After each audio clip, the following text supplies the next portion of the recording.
Você sabe, depois da vinheta tem informação de Inter aqui no canal Som da Repórter. Ele destruiu o treino e foi destaque na atividade da reapresentação.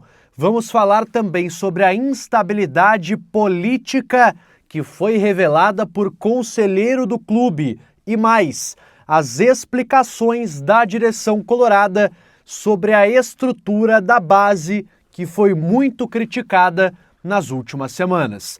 Tudo isso a gente vai conferir depois que você deixar o seu like nesse vídeo, se inscrever aqui embaixo no canal e ativar as notificações. Bora falar de Inter. Muito boa noite, galera. Estou de volta aqui no canal para trazer mais informação de Inter para você aqui no YouTube.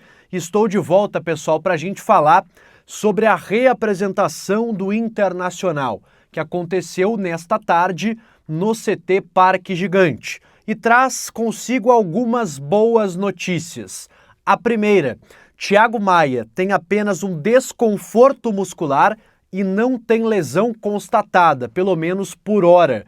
O jogador apareceu, inclusive, nas atividades trabalhando com bola. Não sei se ainda normalmente, 100% liberado, mas já era um movimento bem intenso do Thiago Maia, o que revela que ele poderá estar à disposição na partida contra o Palmeiras.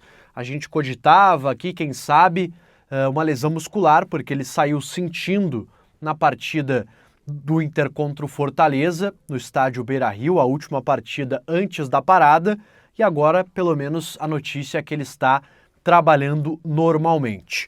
E a outra grande informação desse treino, pessoal, foi a atuação de Iago Noal, pelo menos o que foi destacado no Instagram do Internacional, nas redes sociais, das imagens que foram publicadas pelo próprio clube, e a gente confere esse compilado de gols e passes que o Iago Noal, jovem da base, deu nesta atividade.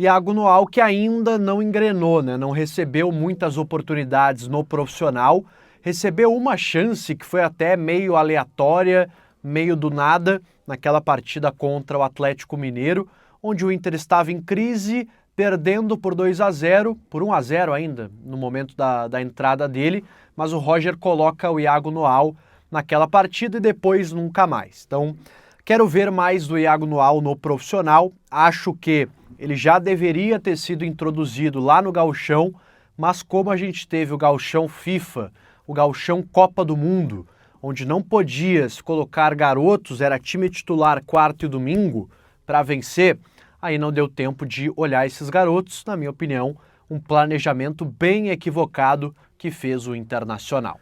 Quero falar, pessoal, sobre um bastidor que foi trazido pelo Alexandre Chaves Barcelos, que é um dos líderes da oposição do Internacional, do principal movimento de oposição, que é o Movimento Intergrande.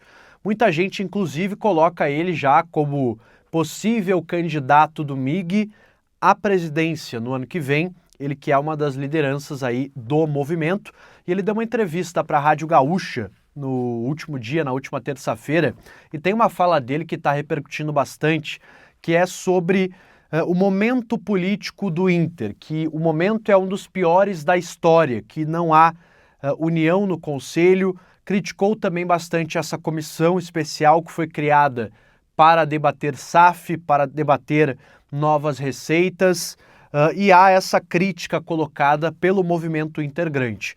Isso me chama até a atenção, porque um dos membros dessa comissão seria o presidente Fernando Carvalho, que acabou se declarando impedido, saiu da comissão, mas a princípio o movimento Intergrande está representado ou estava representado nesta comissão que foi criticada pelo Alexandre Chaves Barcelos.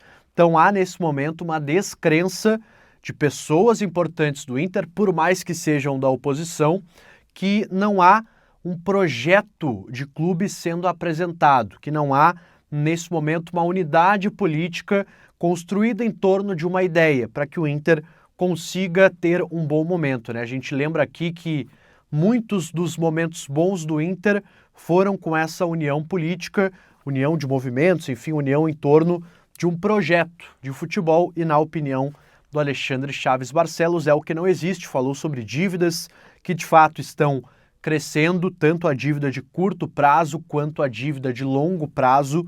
Então isso é algo que sim, a gente tem que ficar atento. O Inter já passa aí das cifras de R$1 bilhão em dívidas, e isso é bastante preocupante, e vamos ver como esse cenário político do Inter caminha nas próximas semanas. Outra questão que tem repercutido bastante na rede social é em relação à estrutura do Inter como um todo, mas em geral a categoria de base. Muitas críticas em relação à estrutura, tanto física como, digamos, de organização da base do Internacional. E a direção do clube convocou a imprensa para uma reunião, para uma conversa lá em Alvorada, no CT da morada dos Quero-Queros, que recentemente, inclusive, recebeu algumas reformas na gestão Gustavo Grossi, algumas melhorias, mas ainda, na minha opinião, fica muito aquém de outros centros de treinamentos de base, inclusive se a gente for comparar com o maior rival. O Grêmio tem uma estrutura